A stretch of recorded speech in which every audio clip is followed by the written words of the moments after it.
Hello guys, welcome back to my channel vlogs with Shruti. তো আজ আমি বেরিয়ে পড়েছি কলকাতার উদ্দেশ্যে, মানে কলকাতাতে শিফট হয়ে যাব আর কি, সেই কারণে।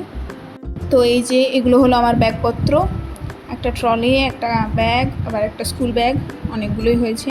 তো এখন যাচ্ছি বাস ধরার জন্য বাস স্ট্যান্ড। টোটোতে করে যাচ্ছি। ফাইনালি বাসে উঠেও পড়লাম। বাসে একদম সামনে, মানে একদম ফ্রন্টে ড্রাইভারের পাশের সিটে জায়গা পেয়েছি আমি। তো সেখানে বসে পড়েছি।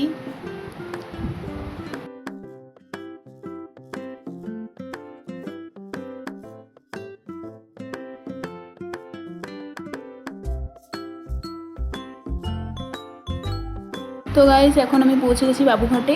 আমাকে যেতে হবে ধর্মতলা। তো আমি ধর্মতলাতে পৌঁছে গেছি। অ্যান্ড এরপর আমাকে কেষ্টপুর ভিআইপি বাস ধরতে হবে। চলুন বাস ধরা যাক। ফাইনালি কেষ্টপুর ভিআইপির বাস পেলাম বহু কষ্টে। চলো জার্নি কন্টিনিউ হোক তাহলে। অ্যান্ড এখন আমি নেমে পড়লাম কেষ্টপুর ভিআইপিতে। এরপর আমাকে রিক্সা ধরতে হবে এবং তার আগে আমাকে রাস্তার ওপারে যেতে হবে। চলুন যা যাক। সো গাইজ, আমি পৌঁছে গেছি দিদির বাড়িতে, মানে দিদির ফ্ল্যাটে। আর আমার প্রচুর খিদে পেয়েছিল, সেই জন্য খেতেও বসে গেছি। দিদি অনেক কিছু রান্না করেছিল আজ, ওরকম দেখতেই পাচ্ছেন। এখন বিকেল হয়ে গেছে, এরপর আমাকে পিজিতে শিফট হতে যেতে হবে। অ্যান্ড গাইজ, এটা হলো আমার পিজির রুম।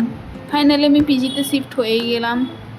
এখানে এরপর আমাকে একা একা দিন কাটাতে হবে, একা একা থাকতে হবে। একা একা নয়, মানে অনেক মেয়ে থাকবে আরও, কিন্তু বাড়ির লোককে ছাড়া থাকতে হবে আর কি। সো কি আর করা যাবে।